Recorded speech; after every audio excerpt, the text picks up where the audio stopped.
Assalamualaikum warahmatullahi wabarakatuh. Jumpa lagi teman-teman, masih di mata kuliah leadership bersama saya Bu Kade di sesi yang ke-10. Seperti yang sudah kita rencanakan di awal bahwa pada sesi ke-10 ini kita akan bersama-sama mengulas tentang dimensi perempuan dalam kepemimpinan. Di slide kali ini teman-teman bisa lihat kita ada beberapa tokoh pemimpin wanita di Indonesia. Teman-teman tentu tidak asing lagi siapa tokoh-tokoh tersebut ya, dengan berbagai kiprah kepemimpinannya, dengan berbagai perjuangannya sesuai dengan zamannya masing-masing.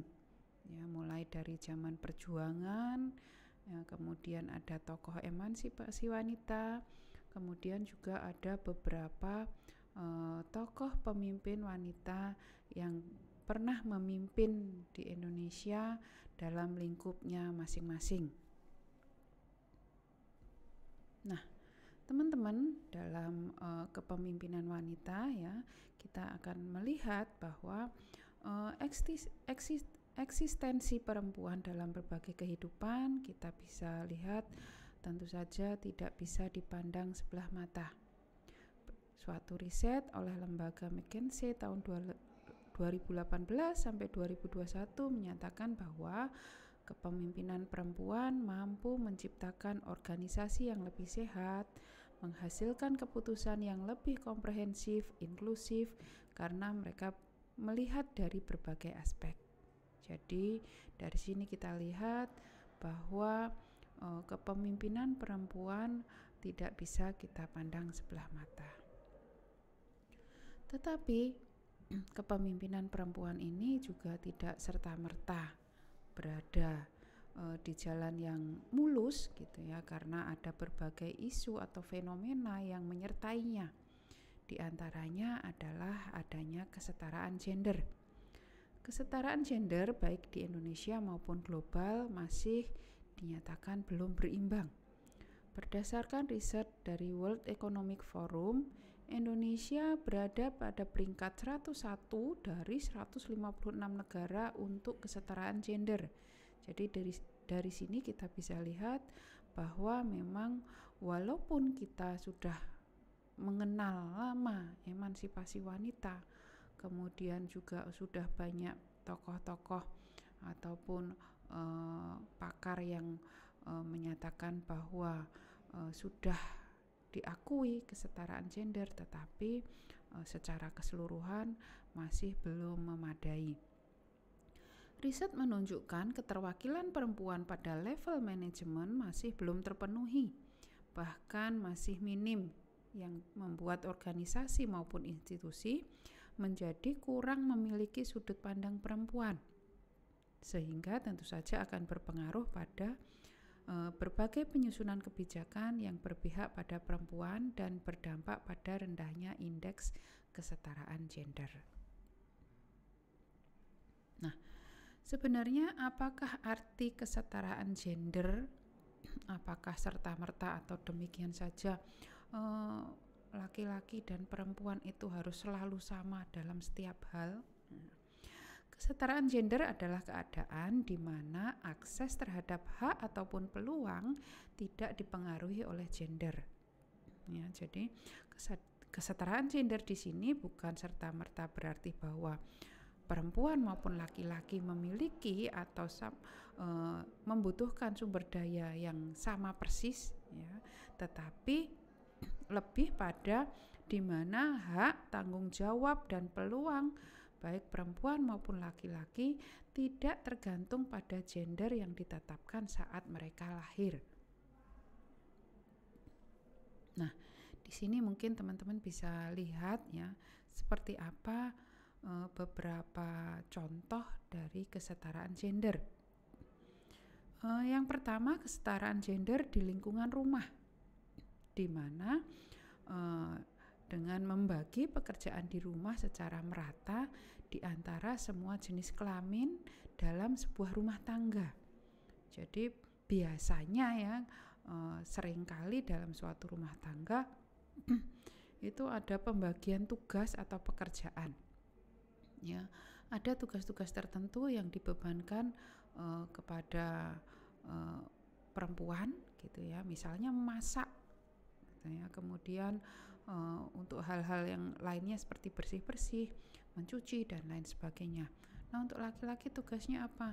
Mungkin dalam perawatan rumah, misalnya memperbaiki atap yang rusak dan lain sebagainya. Nah, sehingga memang dalam mengurus rumah ya, ataupun rumah tangga itu memang sebaiknya tidak semua diserahkan pada perempuan ya, tidak hanya menjadi tanggung jawab perempuan, tetapi dibebankan kepada seluruh anggota keluarga. Nah, itu agar bisa terjadi kesetaraan gender. Jadi tidak hanya dibebankan semua pengurusan pekerjaan rumah tangga pada perempuan saja, karena semakin kesini laki-laki pun banyak yang terlibat dalam membantu pekerjaan rumah tangga. Ya, bukan berarti merendahkan atau menganggap remeh ya laki-laki yang mengerjakan pekerjaan rumah tangga. Kemudian upah yang sama untuk pekerjaan yang sama. Nah, seringkali sebelumnya kita melihat bahwa dengan pekerjaan yang sama, upah yang diterima atau bayaran yang diterima oleh pekerja laki-laki dan pekerja perempuan itu berbeda. Nah, sebaiknya dengan adanya kesetaraan gender ini, dengan pekerjaan yang sama, tentu saja baik pekerja laki-laki maupun perempuan diharapkan mendapatkan imbalan atau upah yang sama. Kemudian contoh lainnya adalah nol toleransi untuk pelecehan seksual. Jadi di sini berhak untuk merasa aman, bebas dari intimidasi dan agresi pelecehan seksual, prasangka berdasarkan gender. Jadi terkadang terutama untuk perempuan ya atau wanita seringkali disematkan prasangka-prasangka tertentu atau nilai-nilai negatif tertentu untuk perempuan, sehingga menghambat kemajuan baik karir ataupun mungkin kemungkinan seorang perempuan untuk menjadi pemimpin. Ya, misalnya perempuan itu lemah, ya tidak bisa mengambil keputusan dengan cepat, tidak tegas dan lain sebagainya. Kemudian untuk pelecehan ini pun sebenarnya tidak hanya melulu terjadi pada pihak perempuan, jadi bisa juga terjadi pada pihak laki-laki. Jadi tidak ada toleransi untuk hal tersebut untuk semua gender, baik laki-laki ataupun perempuan, sama harus dilindungi sehingga mereka mendapatkan rasa aman, bebas dari intimidasi, pelecehan dan prasangka lainnya berdasarkan gendernya. Nah, kita akan lihat lagi lebih jauh bagaimana dimensi kepemimpinan perempuan atau wanita. Seperti yang kita pernah pelajari atau sudah berulang kali bahkan kita pelajari ya, bahwa pemimpin adalah seorang pribadi yang mampu, yang memiliki kecakapan dan kelebihan sehingga yang bersangkutan mampu mempengaruhi orang lain untuk bersama-sama melakukan aktivitas ataupun kegiatan tertentu demi pencapaian satu ataupun beberapa tujuan bersama.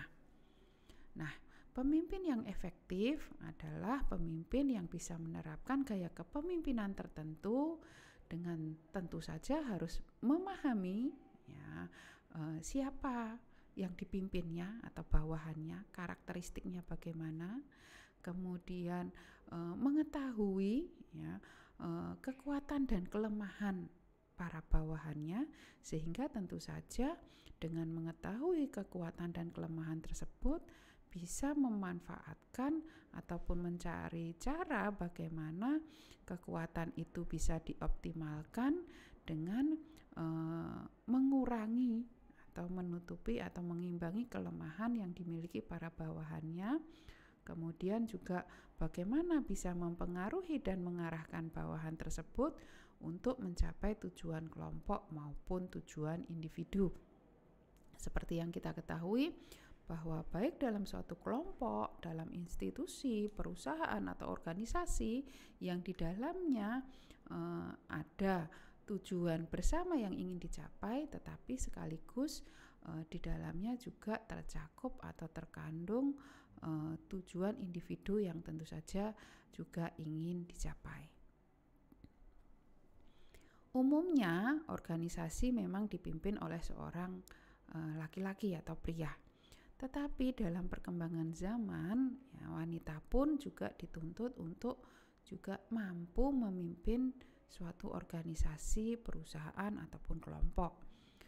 Kebangkitan kaum perempuan dalam era globalisasi telah membawa berbagai perubahan dalam perkembangan pembangunan, bukan lagi berperan sebagai peran domestik, ya, peran di dalam rumah seperti sebagai istri, sebagai ibu, tetapi telah berorientasi ke depan, keluar, ya, keluar dari wilayah domestik, ya, terorientasi pada kualitas eksistensinya selaku manusia. Jadi tidak hanya ada di dalam, tetapi juga di luar rumah tangga. Banyak sosok wanita hebat yang menjadi pemimpin, baik sebagai presiden, direktur, pemimpin organisasi maupun pemimpin-pemimpin lainnya sesuai dengan ruang lingkupnya. Jadi seperti yang berulang kali Bu Kades sampaikan, bahwa menjadi pemimpin itu tidak harus pemimpin yang dalam taraf atau dalam cakupan yang demikian luas. Ya, memimpin suatu negara tentu saja itu bagus. Kemudian memimpin suatu daerah itu juga tidak kalah beratnya. Kemudian mungkin lingkup yang paling kecil, memimpin rumah tangga, memimpin keluarga, kemudian juga mungkin di tempat kerja dan lain sebagainya. Pria dan wanita tentu saja akan memiliki gaya kepemimpinan yang berbeda, sehingga mereka akan masing-masing mempunyai kelebihan dan kekurangan masing-masing, sehingga tentu saja semua akan baik apabila ditempa oleh pengalaman, kemudian juga mereka mengasah diri menjadi pribadi yang pembelajar, kemudian juga visioner. Tentu saja efektivitas mereka tidak bisa kita perdebatkan, ya, satu sama yang lain. Nah, ada beberapa tantangan bagi para pemimpin wanita atau perempuan. Seperti tadi diungkapkan, salah satunya memang adanya ketidaksetaraan gender. Ya, seperti yang kita tahu bahwa sejak dulu Kak, sejak lama bahwa perempuan itu seringkali hanya dikotak-kotakan atau diminta untuk fokus hanya untuk menjadi mengurusi urusan domestik rumah tangga, menjadi ibu rumah tangga yang mendidik anak-anak, kemudian juga melayani suami, mengurus semua keperluan rumah tangga dan menyelesaikan seluruh pekerjaan rumah tangga, sehingga wanita saat itu dipandang tidak perlu mendapatkan pendidikan yang tinggi. Adanya stereotip bahwa perempuan merupakan sosok yang lemah, emosional, tidak memiliki skill, sehingga tentu saja perempuan menjadi diragukan kemampuannya dalam dunia kerja, terutama dalam sektor formal. Nah, tentu saja hal itu akan membuat tantangan tersendiri bagi seorang wanita untuk bisa mengembangkan diri, termasuk untuk bisa menjadi seorang pemimpin. Kemudian tantangan lainnya yang harus dihadapi adalah adanya diskriminasi. Masyarakat masih menganggap bahwa laki-laki lebih layak menjadi pemimpin daripada perempuan, karena laki-laki atau pria dianggap lebih kuat, bisa berpikir rasional maupun alasan-alasan lainnya. Nah, tentu saja anggapan-anggapan tersebut membuat wanita menjadi sulit dihargai saat menjadi pemimpin. Ya, kita sering melihat mungkin di sekitar kita seringkali ada perdebatan bila mana mencari seorang pemimpin dan ada kandidat wanita di dalamnya. Ya, ada banyak pro dan kontra yang membuat sedikit banyak akan menghambat peluang perempuan ataupun wanita untuk menjadi seorang pemimpin. Kemudian yang ketiga, anggapan bahwa perempuan lebih baik di dapur, mengurusi urusan domestik, ya, karena fitrahnya seperti itu, ya, mengurusi urusan rumah tangga. Seperti yang kita tahu, masyarakat dulu di Indonesia, atau bisa kita sebut zaman feodal gitu ya, kental sekali dengan anggapan bahwa perempuan lebih baik berada di dapur daripada di kantor. Dianggap lebih cocok mengurusi rumah tangga daripada memimpin suatu perusahaan atau organisasi. Ya, jadi dengan anggapan tersebut tentu saja menjadi tantangan tersendiri bagi wanita bahwa tidak hanya mengurusi urusan domestik, mereka juga bisa berkiprah di luar urusan rumah tangga, tentu saja dengan kesepakatan atau persetujuan tertentu dengan tidak meninggalkan kewajiban-kewajiban utamanya. Tantangan berikutnya adalah ketidakpercayaan atas kemampuan menyeimbangkan pekerjaan dengan urusan rumah. Karena memang seperti yang kita ketahui bahwa walaupun wanita itu di luar rumah berkarir, kemudian karirnya bagus, kemudian mereka menjadi seorang pemimpin atau ada peluang menjadi kandidat pemimpin ataupun berhasil di luar urusan rumah tangga, tetapi mereka kembali lagi tentu saja berupaya maksimal agar tidak juga mengesampingkan urusan rumah tangga. Dalam artian bukan berarti mereka harus mengerjakan semuanya sendiri ya, semaksimal dalam batas kemampuan mereka, mungkin para wanita tersebut akan berupaya menyelesaikan pekerjaan baik di rumah tangga maupun di luar rumah tangga, dalam karir maupun kepemimpinannya itu dengan upaya sendiri, tetapi juga tetap memerlukan bantuan orang-orang lain di sekitarnya agar bisa mendukung penyelesaian seluruh pekerjaannya. Jadi di sini perempuan atau wanita dituntut untuk menyeimbangkan seluruh ya, pekerjaan yang harus ditanggungnya, baik di dalam rumah tangga ataupun di luar rumah tangga. Nah, anggapan bahwa wanita punya peran ganda baik sebagai ibu, sebagai istri, mengurus anak, sekaligus sebagai orang tua dianggap membuat wanita akan menjadi kewalahan dalam membagi dirinya saat dia harus di kantor yang berkomitmen untuk menjadi seorang pemimpin, sementara di rumah juga harus mengurus rumah tangga. Teman-teman bisa lihat ada beberapa penelitian atau ada penelitian yang menggunakan faktor ya, kemampuan wanita untuk berperan ganda. Ganda di sini tidak hanya dua ya teman-teman, tapi banyak ya. Jadi ada banyak peran yang harus dijalani, dan apakah peran-peran tersebut saling bertentangan, itu ada variabel yang digunakan untuk penelitian-penelitian tertentu ya. Umumnya untuk melihat apakah peran ganda tersebut berpengaruh signifikan terhadap kinerjanya ya, umumnya seperti itu kurang lebih. Tantangan berikutnya ternyata banyak ya teman-teman, tantangan untuk seorang pemimpin wanita. Berikutnya adalah ekspektasi yang mungkin terlalu tinggi. Jumlah pemimpin wanita dalam perusahaan terhitung masih lebih sedikit dibanding pria dimanapun ya kita lihat. Ketimpangan ini membuat banyak orang berekspektasi tinggi pada businesswoman atau para pemimpin wanita untuk bisa menjadi seperti pria yang memiliki sikap kompetitif, agresif, dan tegas.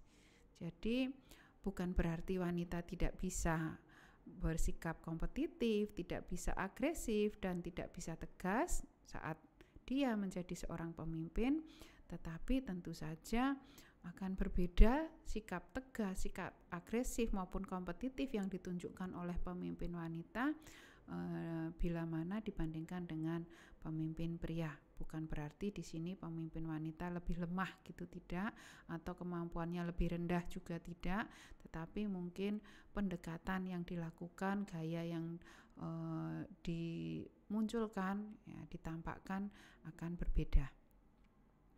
Anggapan bahwa perempuan itu terlalu emosional, ya. Wanita dianggap memiliki sifat alami yang terlalu memakai perasaan dan moody, sehingga sering dianggap tidak logis ketika mengambil keputusan dan menjadi kurang dipercaya oleh bawahan laki-laki. Ya, kadang-kadang memang banyak atau memang kita bisa lihat bahwa wanita atau perempuan itu lebih mengandalkan emosi, ya, perasaan. Kalau laki-laki mungkin mereka lebih mengandalkan logika dibandingkan perasaan. Tetapi bukan berarti itu akan selamanya menjadi kendala atau menjadi kelemahan bagi seorang wanita yang bekerja, meniti karir ataupun saat menjadi seorang pemimpin. Gitu ya. Jadi tidak selalu demikian, tentu saja dengan ditempa berbagai pengalaman, dengan mereka upaya mengembangkan diri baik dengan pendidikan, pelatihan dan lain sebagainya, tentu mereka akan mempunyai pengendalian diri yang semakin baik. Ya, walaupun emosional itu masih, tapi tentu saja bisa beradaptasi, disesuaikan dengan situasi dan kondisinya. Adanya anggapan bahwa perempuan itu mentalnya lemah. Wanita dianggap tidak tahan banting, takut mengambil resiko, dan mudah down ketika menghadapi masalah. Padahal untuk seorang pemimpin biasanya diharapkan bisa menghadapi berbagai resiko dan tidak mudah jatuh ataupun tidak mudah lemah saat menjadi seorang pemimpin. Nah, tentu saja tidak selalu seperti itu, tidak selamanya seorang wanita itu lemah, terutama dalam menghadapi situasi dan kondisi yang memang memerlukan kekuatan dari seorang wanita. Kemudian kita lanjutkan lagi teman-teman, ada langkah-langkah strategis dan inovatif bagaimana seorang perempuan atau wanita bisa menghadapi berbagai situasi dan kondisi, menghadapi berbagai kendala ataupun tantangan seperti yang sudah diungkapkan sebelumnya tadi. Nah, seperti yang kita ketahui bahwa untuk menjadi seorang pemimpin tidak hanya dibutuhkan bakat. Ya, teman-teman mungkin bisa mereview materi kita sebelumnya ya, sebelumnya ya, bahwa memang bakat diperlukan untuk menjadi seorang pemimpin, tetapi tidak sepenuhnya. Ya, masih dibutuhkan kemampuan dan keahlian yang harus dilatih sejak dini. Ya. Perempuan harus berjiwa pemimpin, antara lain visioner, partisipatif, think globally, act locally, berkarakter, cerdas secara spiritual, emosional, sosial maupun intelektual. Juga tentu saja mereka harus memiliki passion kompetitif. Ya, karena ada berbagai stereotip negatif tadi yang ditempelkan atau disematkan pada perempuan yang membuat mereka menjadi kurang dipercaya atau diragukan kemampuannya untuk menjadi seorang pemimpin. Sehingga di sini bagaimana perempuan agar bisa mengasah diri untuk bisa menjadi seorang pemimpin, berjiwa pemimpin dengan visioner, partisipatif, mempunyai karakter, cerdas baik spiritual, emosional, sosial maupun intelektual. Jadi cerdas di sini tidak hanya intelijensinya ya yang cerdas, tetapi spiritual, emosional, dan sosial juga diharapkan mendukung kecerdasannya. Perempuan harus mampu membangun personal branding ya, atau citra diri. Jadi citra ini tidak hanya merek ya teman-teman ataupun perusahaan, tapi citra diri pun harus dibangun dengan baik ya, sebagai individu ya, dengan berbagai peran ganda yang diungkapkan tadi ya, sebagai individu, sebagai ibu, mitra suami, sebagai pemimpin atau pelayan masyarakat, serta mampu memberikan kontribusi positif untuk kemajuan pembangunan. Jadi intinya dalam berbagai peran yang dijalani seorang perempuan atau wanita tentu saja harus mempunyai citra positif. Sukses di sini tidak hanya kesuksesan yang diraih di luar ya, dalam tanda kutip di luar rumah, tetapi juga untuk peran-peran di dalam rumah pun juga diharapkan seimbang, bisa mencapai kesuksesan atau berhasil dalam urusan domestik maupun urusan di luar rumah tangga. Perempuan harus memahami konsep diri, yaitu kesadaran, sikap, dan pemahaman tentang siapa dirinya, apa cita-citanya, apa kekurangan, kelebihan, kemampuan, kekuatan, dan lain-lainnya. Jadi dia harus menggali lebih dalam, harus benar-benar mengerti, sebelum mengerti orang lain harus mengerti dirinya sendiri, sehingga dia mampu memberikan sikap terbaiknya, mampu memberikan tindakan terbaiknya saat menghadapi berbagai situasi kondisi dalam berbagai peran yang dijalani. Perempuan pemimpin ya, atau seorang perempuan yang menjadi pemimpin harus memiliki konsep diri yang positif, yakin akan kemampuannya mengatasi masalah, merasa setara dengan orang lain, sadar setiap keinginan dan perilaku tidak selalu disetujui masyarakat, dan mampu memperbaiki diri. Jadi harus siap dengan berbagai tantangan, stereotip negatif, kemudian juga hambatan-hambatan dari pihak lain, sehingga memang pemimpin perempuan memang harus mempunyai konsep diri yang positif. Seorang perempuan harus memiliki posisi tawar yang kuat, bargaining power yang kuat, yang sejajar dengan kaum laki-laki. Untuk itu perlu pengembangan potensi diri meliputi aspek fisik, intelektual maupun mental spiritual. Untuk aspek fisik tentu saja bisa dikembangkan melalui berbagai cara, misalnya aktivitas olahraga, pola makan yang sehat, kemudian aktivitas-aktivitas lain yang juga mendukung. Aspek intelektual dapat dikembangkan melalui berbagai pendidikan formal, dari yang terendah ya mungkin TK sampai ke perguruan tinggi maupun level-level tinggi berikutnya. Untuk aspek mental spiritual bisa dikembangkan melalui kegiatan keagamaan, seminar, pelatihan, sehingga perempuan dapat menjalani hidup pada jalur yang benar dengan penuh optimisme.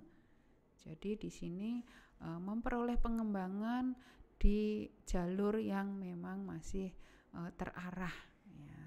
Kemudian perempuan pemimpin yang asertif, visioner, bisa mendengar, berani mengambil keputusan, berani mengambil resiko, dan mempunyai citra diri yang positif. Seperti yang dunia tahu, ada banyak tokoh perempuan di dunia. Kalau di slide awal Bukade tadi, tokoh-tokoh wanita di Indonesia. Nah, kalau di dunia kita mungkin kenal seperti Margaret Thatcher dari Inggris, Indira Gandhi dari India, Cory Aquino dari Filipina, juga tadi salah satunya ada Ibu Megawati, yang masing-masing mereka mampu memposisikan dirinya sebagai wanita yang cerdas dengan tidak melihat dirinya sebagai perempuan yang lemah, melainkan kekuatan dan kecerdasan dalam menempatkan diri baik di rumah, dunia kerja, tempat ibadah maupun lingkungan masyarakat.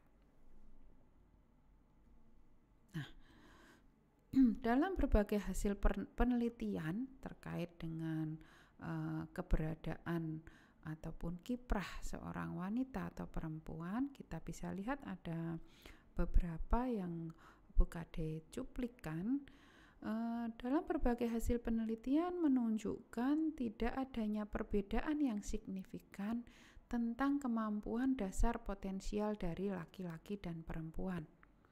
Mengenai bakat, karena itu dibawa sejak lahir, baik laki-laki ataupun perempuan bisa saja memiliki bakat yang sama, tidak membedakan gender mereka. Ya, kalau bakat. Nah, seperti yang berulang kali BKD sampaikan, bakat pun kalau tidak dikelola, tidak ditempa dengan baik, tentu tidak akan bisa berhasil ya, dengan baik. Ya, misalnya seorang pemimpin kalaupun bakat tapi tidak ditempa, belum tentu bisa menjadi seorang pemimpin yang baik.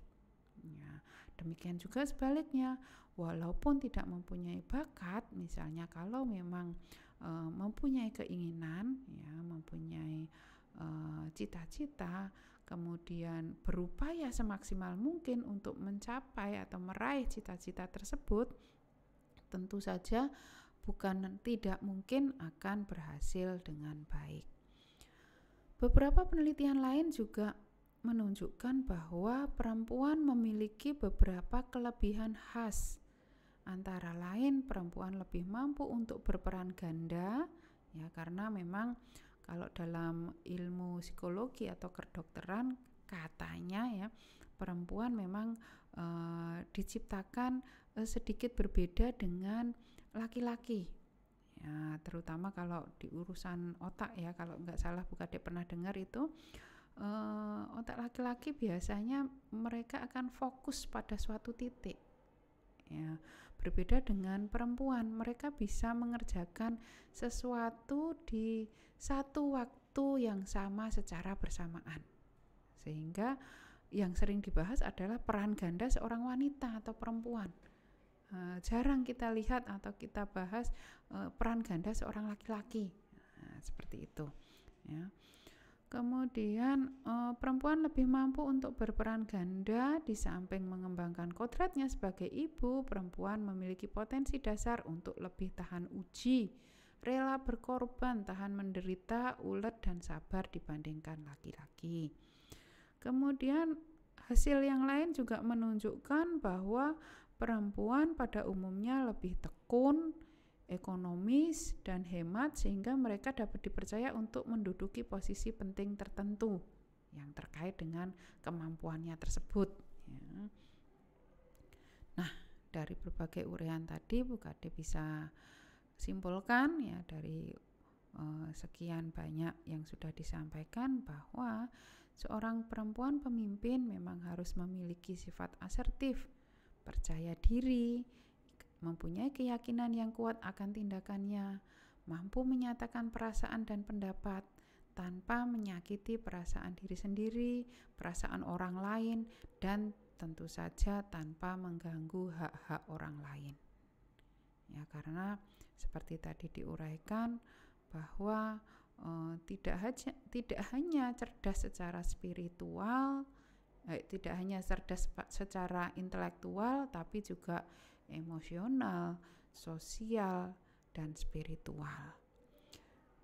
Seperti yang kita tahu bahwa pengembangan diri seorang perempuan atau wanita ya, dengan memiliki pengetahuan yang luas, kecerdasan yang dimiliki, itu tidak hanya sekedar atau tidak melulu untuk menunjukkan bahwa seorang wanita atau perempuan merupakan pesaing ya, pesaing atau kompetitor bagi laki-laki dalam perjuangan hidupnya. Tetapi tentu saja agar ya, semua upaya yang dilakukan itu agar perempuan lebih cakap dalam melakukan segenap kewajibannya, segenap peran yang disandangkan kepada seorang wanita atau perempuan, ya, baik dalam urusan rumah tangga, di dalam rumah tangganya, ya, maupun dalam urusan di luar rumah tangga, dalam hal ini karir atau kepemimpinannya di masyarakat. Nah, itu teman-teman yang bisa buka disampaikan untuk sesi kita hari ini.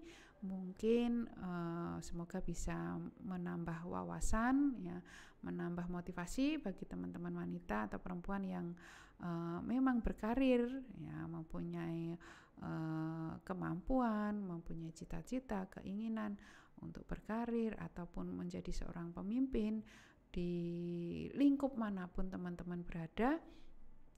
Semoga materi kali ini bisa sedikit menginspirasi dan memotivasi. Terima kasih atas segala perhatian. Mohon maaf atas segala kekurangan. Wassalamualaikum warahmatullahi wabarakatuh.